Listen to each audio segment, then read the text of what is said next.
నమస్తే. ఎన్నో ఆధ్యాత్మిక విషయాలు మెగానైన్ భక్తి ద్వారా మనం మాట్లాడుకుంటూ ఉన్నాం కదా. ఇక ఈ రోజు పేదరాశి పెద్దమ్మ కథలకి సంబంధించి మొదటి కథని చెప్పబోతున్నారు. ఇంట్రడక్షన్ లో మనం అసలు ఎవరు ఈ పేదరాశి పెద్దమ్మ, ఎందుకు ఈ కథలు వచ్చాయి, ఎక్కడ చెప్పబడ్డాయి, ఈ విషయాలన్నీ తెలుసుకున్నాం. ఇంట్రడక్షన్ వీడియో ఉంది, దాన్ని తప్పకుండా చూడండి. దీనికి సంబంధించి పూర్తి విషయాలు చెప్పడం జరిగింది. ఇక మొట్టమొదటి కథ ఎలాంటి ఇంట్రెస్ట్ ని మనకి కలిగిస్తుంది, దాంట్లో ఏ పాత్రలు ఉన్నాయి, కథ ఏ విధంగా ఉంటుంది, ఏ విధంగా కొనసాగుతుంది, ఎక్కడ స్కిప్ చేయకండి. మీరు స్కిప్ చేస్తే మీరు చెప్పే విధానం కూడా మారిపోతుంది. అందుకని వీడియో ఎక్కడ స్కిప్ చేయకుండా చక్కగా వీడియోని చూసి పిల్లలందరికీ చెప్పే ప్రయత్నం చేయండి. నమస్కారం సార్. నమస్కారం అండి. మొట్టమొదటి కథ పేదరాశి పెద్దమ్మ కథ ఏం చెప్పబోతున్నారు చెప్పండి. పేదరాశి పెద్దమ్మ కథల ధారావాహికంలో మొట్టమొదటి కథ బల్లూకిడి పీడ విరగడ. అంటే ఈ శీర్షికలు ఎలా పెడతారంటే నిజంగా పేదరాశి పెద్దమ్మ నాడు ఈ శీర్షికలు పెట్టారు అని కాదు. వాళ్ళు ఊరికి ఓరల్ గా మౌఖికంగా కథ చెప్పుకుంటూ పోతారు వాళ్ళు విన్నవి. కానీ తర్వాత ఈ రచయితలు వీటన్నింటినీ గ్రంథస్థం చేసి రాసినప్పుడు వాటికి ఒక శీర్షిక అనేది పెట్టాలి కదా, టైటిల్. కాబట్టి ఈ శీర్షికలు కూడా ఇలాంటి కథలు 10 మంది రచయితలు వాటిని రాశారనుకోండి, వాళ్ళ శైలిలో రాస్తే వాళ్ళ శీర్షికలు వాళ్ళకి తోచినవి పెడతారు. కాబట్టి శీర్షికని మనం పెద్దగా పట్టించుకోవద్దు. ఇదే శీర్షిక మరొక పుస్తకంలో ఇంకో శీర్షికతో ఉండొచ్చు. కానీ మనకు కావాల్సింది ఏమిటి? కథ. కథలో ముఖ్యమైనటువంటి సందర్భం ఏమిటి, సన్నివేశం ఏమిటి, ఆ కథ ద్వారా మనకు తెలిసే నీతి ఏమిటి అనేది ముఖ్యంగా చూడాలి.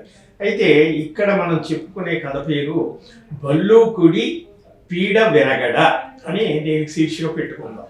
ఈ కథ ఏమిటంటే, పూర్వం విదర్భ రాజ్యం అని ఉండేది.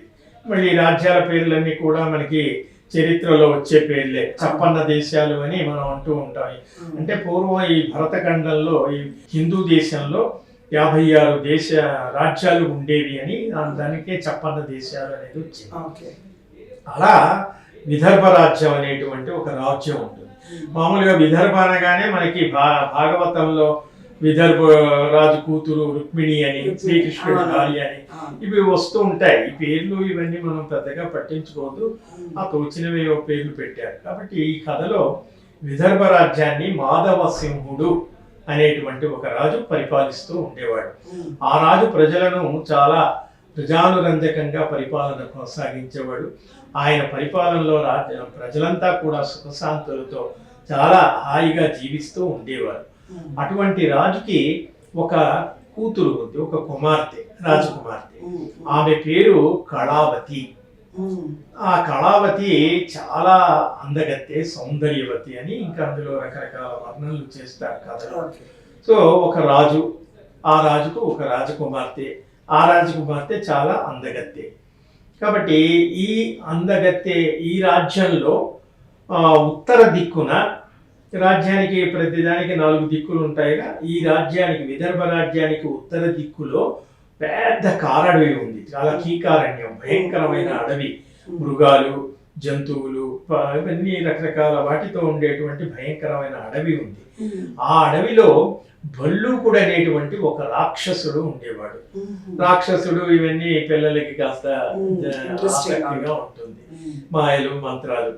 సో ఆ ఉత్తర దిక్కున్నటువంటి ఆ భయంకరమైనటువంటి అడవిలో బల్లూకుడు అనే రాక్షసుడు నివసిస్తూ ఉండేవాడు. రాక్షసుడు అనగానే వాడు ఏం చేస్తాడో తెలుసు, అందరినీ నానా ఇబ్బందులు పెట్టి అందరినీ వాడు ఆకలేసినప్పుడు మనుషులు తింటూ ఇలా చేసి, ఆ రాక్షసుడు అప్పుడప్పుడు ఈ నగరానికి వచ్చేవాడు పక్కనే. అయితే ఈ ఉత్తర దిక్కున రాక్షసుడు ఉన్నాడని తెలిసి ప్రజలు కొన్ని తరాలుగా అటువైపు వెళ్ళడానికి భయపడేవాడు. కాబట్టి ఆ దేశం ప్రజలంతా కూడా ఉత్తర దిక్కుకు వెళ్ళడానికి భయపడి అసలు అటువైపు వెళ్ళడమే మానేశారు. అప్పుడు వాడికి మనుషులు ఆహారం కదా దొరకనప్పుడు వాడు అప్పుడప్పుడు వచ్చి ఈ నగరం మీద పడేవాడు, పడి దాడి చేసేవాడు, నగరంలోకి ప్రవేశించేవాడు. చాలా వాడు భయంకరమైన ఆకారం, రాక్షసుడు అంటేనే పెద్ద ఆకారం, నల్లగా, అది కూరలు అవి ఇవి భయంకరంగా, చింతనిప్పులు లాంటి కళ్ళు ఇవన్నీ చెప్తాం. అలా వాడు ఆ నగరంలోకి అప్పుడప్పుడు వచ్చి ప్రజల మీద పడి అందిన వాళ్ళని చంపుకొని తిని నానా అల్లకల్లోలం చేసి, తర్వాత వాడికి భయపడి ప్రజలు ముందుగానే వాడికి ఏం కావాలో అది ఇచ్చేసి ప్రాణాలు దక్కించుకునేవాడు, దండం పెట్టి లోపలికి వెళ్ళి పడుకునేవాడు. ఈ రకమైనటువంటి పరిస్థితి ఉన్నప్పుడు ఒకరోజు ఆ రకంగా భల్లూకుడు ఆ నగరం మీద దాడిచి అప్పుడప్పుడు వస్తాడు. వచ్చినప్పుడు ఆ ప్రజలు మాధవసింహుడు కూతురు కళావతి ఉంది కదా, ఆ రాజు ఆ అమ్మాయికి వివాహం చెయ్యాలని స్వయంవరం ప్రకటిస్తాడు. ఆ రోజుల్లో రాజులు వివాహం చేయాలి అంటే స్వయంవరాన్ని ప్రకటించేవాళ్ళు. రాజులంతా వచ్చి నచ్చిన వాళ్ళని చేసుకునేవాళ్ళు. ఆ పద్ధతి ఉండేది. ఆ వివాహాన్ని స్వయంవరం ప్రకటించిన విషయం ప్రజలంతా కూడా చెప్పుకునేటువంటి విషయాన్ని భల్లూకుడు ఒకరోజు నగరానికి పై దాడికి వచ్చినప్పుడు ప్రజలంతా కూడా ఏం చెప్పుకుంటున్నారు, కళావతి చాలా సౌందర్యవతి, చాలా అందగత్తే, రాజు స్వయంవరం ప్రకటించాడు, అటువంటి అందగత్తెకి తగిన భర్త ఎవరు వస్తారో కదా, మరి అందంగా ఉన్నప్పుడు సరైన ఈడు జూడు ఉండాలి కదా, కాబట్టి చెప్పన్న దేశాల రాజకుమారులు వస్తే ఎవరు ఆమె ఎవరిని నచ్చుతుంది, ఎవరు ఆమెకు భర్త అవుతాడు, వాడు ఎలా ఉంటాడు, వాడు అందగాడయి ఉండాలి, సాహసుడై ఉండాలి, ప్రతాపం కలిగి ఉండాలి, ఇన్ని రకాల సుగుణాలు ఉండాలి అని ఈ ప్రజలంతా కూడా చర్చించుకుంటే భల్లూకుడు ఇది వింటాడు. విని రాజకుమార్తె ఇంత అందగత్తేనా, ఇంకంతే కదా అందగత్తేనా, ఆ అమ్మాయి అని నేను ఎలాగైనా చూడాలి అని వాడు మనసులో గట్టిగా అనుకుంటాడు. వాడి దగ్గర దివ్యశక్తులు మంత్రశక్తులు ఉంటాయి. అనుకుని వాడు ఏం చేస్తాడు, ఒకరోజు సాయంకాలం రాత్రిపూట ఎవరికి తెలియకుండా ఆ రాజ అంతఃపురంలో, సామాన్యంగా స్త్రీలందరూ కూడా అంతఃపురాల్లో ఉంటారు కదా, రాజకుమార్తె ఉండేటువంటి ఆ అంతఃపుర భవనంలోకి మాయావేషం మారు రూపంలో ప్రవేశిస్తాడు. ఎవరికీ తెలియకుండా, వాళ్ళ దగ్గర మంత్ర విద్యలు ఉంటాయి కాబట్టి అలా ప్రవేశించి ఆ అంతఃపురం సమీపంలో ఉన్నటువంటి ఉద్యానవనంలో ఒక పొదల్లో దాక్కుంటాడు. అంటే ఆమెను చూడాలి అనేటువంటిది. ఇవి మనకి జానపద సినిమాల్లో చిన్నప్పుడు ఇలాంటి కథలు చాలా మనకు కనబడుతూ ఉంటాయి. ఆమెను చూడాలని ఆ పొదల చాటున దాక్కుంటాడు. ఒక రాత్రి వచ్చి ఇంకా తెల్లవారుజామున ఆ రాజకుమార్తె మళ్ళీ కాలకృత్యాలు తీర్చుకొని స్నానాలు అవి చేయడానికని వాళ్ళంతా కూడా చెలికత్తెలతో సహా ఆమె బయలుదేరి ఆ వనంలో విహరిస్తూ మరి కాసేపటి తర్వాత ఆ ఉద్యానవనంలో సరస్సులోకి దిగి ఆమె జలకాలాడడానికి సరస్సులోకి తీసుకువెళ్తారు. ఆ సమయంలో చెలికత్తెలంతా కూడా హాయిగా విహరిస్తూ నవ్వుతూ ఆటలు పాటలు ఇలా ఉన్న సమయంలో ఆ భల్లూకుడు అనేటువంటి రాక్షసుడు ఒక్కసారిగా వాళ్ళ ముందుకి ప్రత్యక్షం అవుతాడు. వాడి యొక్క భయంకరమైన ఆకారం చూసి వాళ్ళేమో పాపం ఆడపిల్లలు, సుకుమారులు, లేత వయసులో ఉన్నవాళ్ళు ఒక్కసారి అంత భయంకరమైన ఆకారాన్ని చూడగానే ఆ రాజకుమార్తె చెలికత్తెలలో కొంతమంది స్పృహ తప్పి పడిపోతారు, కొంతమంది భయంతో పారిపోతారు, ఎవ్వరూ ఉండరు. రాజకుమార్తె ఒక్కటి మాత్రం ఆ జలగన్య సరస్సులో ఉంటుంది. వాడు ఆమె దగ్గరికి వచ్చి నేను నిన్ను ప్రేమిస్తున్నాను, పెళ్లి చేసుకోవాలనుకుంటున్నానని చెప్పగానే ఆమె ఒకసారిగా అరుస్తూ పెద్దగా కేకలేస్తూ కొంచెం ధైర్యం తెచ్చుకుని ఆ సరస్సులో నుంచి లేచి గబగబా అంతఃపురంలోకి పారిపోతుంది వాడిని చూడగానే. అప్పుడు ఆ భల్లూకుడికి ఏమనిపిస్తుందంటే, నేను ప్రేమను వ్యక్తం చేయగానే తను సిగ్గుతో పారిపోలేదు, భయంతో పారిపోయింది. కాబట్టి ఇక్కడ సిగ్గుతో పారిపోవడం ఒకటి, భయంతో పారిపోవడం. సిగ్గుతో పారిపోవడం అంటే ఇష్టం ఉంది, భయంతో పారిపోవడం అంటే ఇష్టం లేదని.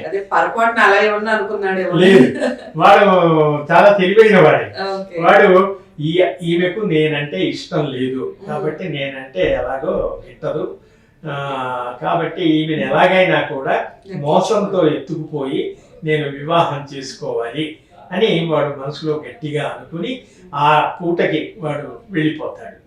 ఈ రాజకుమారి మామూలుగా వచ్చేసింది. ఈ విషయం మహారాజుకి తెలుస్తుంది.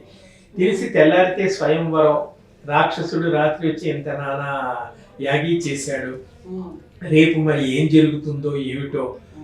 రాజకుమారులందరూ వచ్చారు, విడిది చేశారు, అందరూ రాజ్యము నగరం అంతా కూడా శోభాయమానంగా అలంకరించబడింది.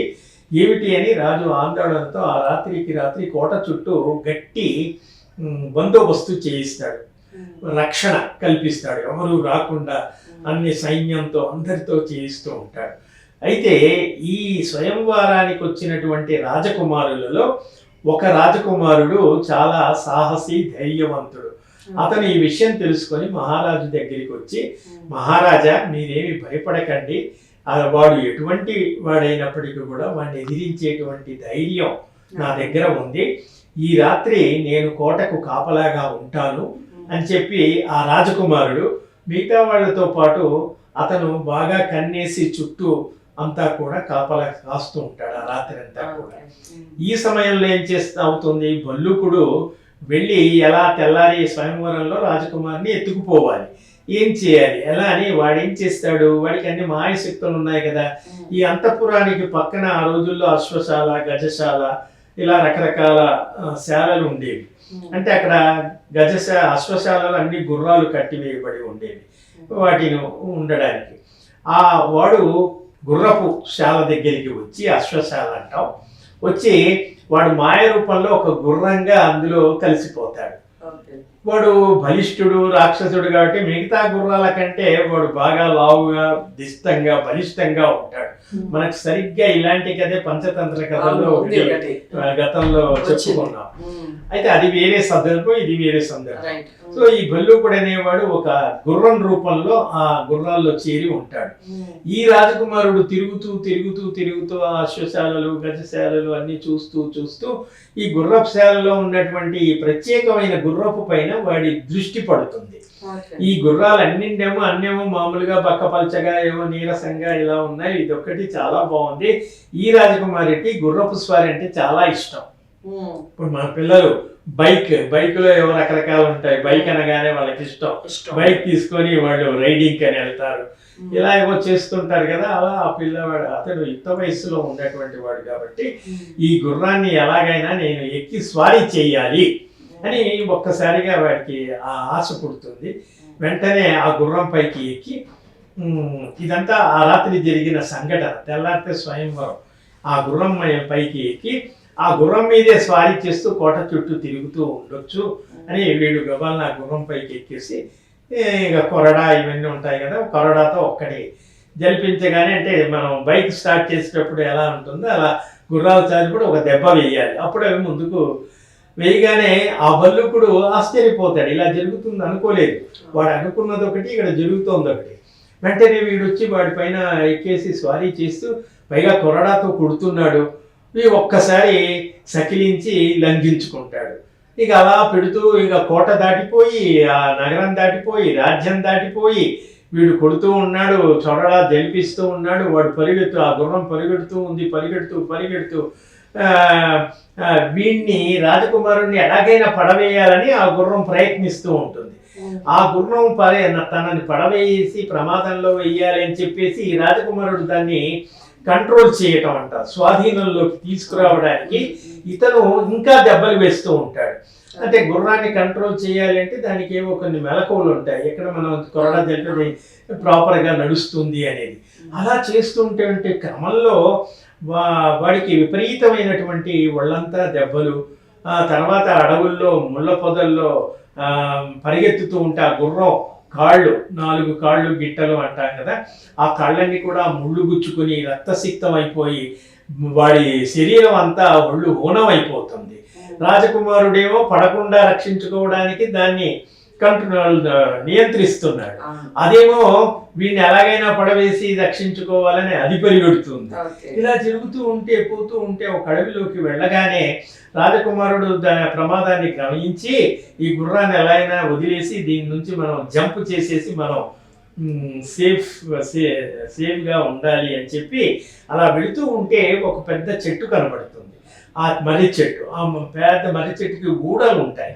ఇతను చాలా తేలిగ్గా ఈ రాజకుమారుడు ఆ చెట్టు దగ్గరికి వెళ్ళి ఆ ఊడ దగ్గరికి రాగానే గబీమని ఆ ఊడని పట్టుకొని ఆ గుర్రం మీద నుంచి పైకి ఎగురుతాడు. అప్పుడు గుర్రం ఇతను తన వీపు నుంచి ఎగిరిపోగానే గుర్రం అప్పుడు ఇంకా ఆ స్పీడ్లో పరిగెడుతూ మనం పరిగెత్తేటప్పుడు అండి, ఒక స్పీడ్గా పరిగెత్తినప్పుడు కొంత దూరం వెళ్ళాక మన స్పీడ్ని మనమే కంట్రోల్ చేసుకోలేకుండా మనకు తెలియకుండానే మన కాళ్ళు స్పీడ్గా పోతూ ఉంటాయి. అది నెమ్మదిగా కంట్రోల్ కావాలి. అలా ఈ గుర్రం పరిగెత్తి పరిగెత్తి పరిగెత్తి ఆ రాజకుమారుడు ఊడని పట్టుకొని పైకి వేలాడుతూ ప్రాణాలు రక్షించుకుంటే ఈ గుర్రం ఏం చేస్తుంది, వెళ్ళి వెళ్ళి వెళ్ళి అది పరుగుని నియంత్రించుకోలేక సరిగ్గా ఎదురుగా ఓ పెద్ద పాడుపడిన బావి, ముళ్ళ బావి ఉంటుంది, లోతైనటువంటి బావి, అందులో పడిపోతుంది. పడిపోయి ఆ భల్లూకుడు ప్రాణాలు వదిలిపోతారు. కాబట్టి ఈ రకంగా భల్లూకుడి పీడ విరగడయ్యింది కాబట్టి దీన్ని భల్లూకుడి పీడ విరగడ అన్నారు. ఆ తర్వాత రాజకుమారుడు తెల్లారి మళ్ళీ మామూలుగా రాజ్యంలోకి రావటం, ఈ జరిగిన సంగతి అంతా కూడా మాధవ సింహుడు తెలుసుకొని ఈయన యొక్క ధైర్య ప్రతాపాలని మెచ్చుకొని ఆ స్వయంవరంలో ఇతనే నాకు కాబోయే అల్లుడు అని తన కుమార్తెని ఇచ్చేసి వివాహం చేస్తాడు. ఇక్కడ మనం తెలుసుకోవలసినటువంటి నీతి ఏమిటంటే, ఏదైనా ప్రమాదం వచ్చినప్పుడు ఆ ప్రమాదాన్ని పసిగట్టి ఆ ప్రమాదాన్ని ఎలా నివారించాలనేది ఒకటి, ఆ ప్రమాదం నుంచి మనం ఎలా తెలివిగా తప్పించుకోవాలని ఒకటి, ఈ రెండు కూడా జరుగుతాయి. కాబట్టి ధైర్యము సాహసము అన్నది ముఖ్యంగా పిల్లలకి యువకులకి చిన్నప్పటి నుంచి ఆ ధైర్య సాహసాలు తెలియచెప్పాలి అని ఇలాంటి కథల్లో అద్భుత రసం ఉంటుంది. ఇలాంటి కథల ద్వారా మనకు తెలుస్తుంది. చాలా చక్కటి కథ, చిన్నగా ఉన్న కథలో చాలా నీతి దాగి ఉంది. ముఖ్యంగా ధైర్య సాహస లక్ష్మి అంటారు. అలాంటి ధైర్యంతో ఒక్క అడుగు ముందు పడితే ఇలాంటి రాక్షసుల నుంచి ఎంత చక్కగా బయటపడొచ్చు, ఎంత చాకచక్యంగా బయటపడొచ్చు. ఎంతటి అపాయాన్నైనా ఒక చిన్న ఉపాయం మనిషిని కాపాడుతుంది. అదే ఈ కథలో మనకి దాగి ఉన్న నీతి. పిల్లలకి చెప్పే ప్రయత్నం చేయండి. పేదరాశి పెద్దమ్మ కథలో 2వ కథని నెక్స్ట్ ఎపిసోడ్లో తెలుసుకుందాం. వీడియో లైక్ చేసి షేర్ చేయండి, ఛానల్ని సబ్స్క్రైబ్ చేసుకోండి. నమస్తే.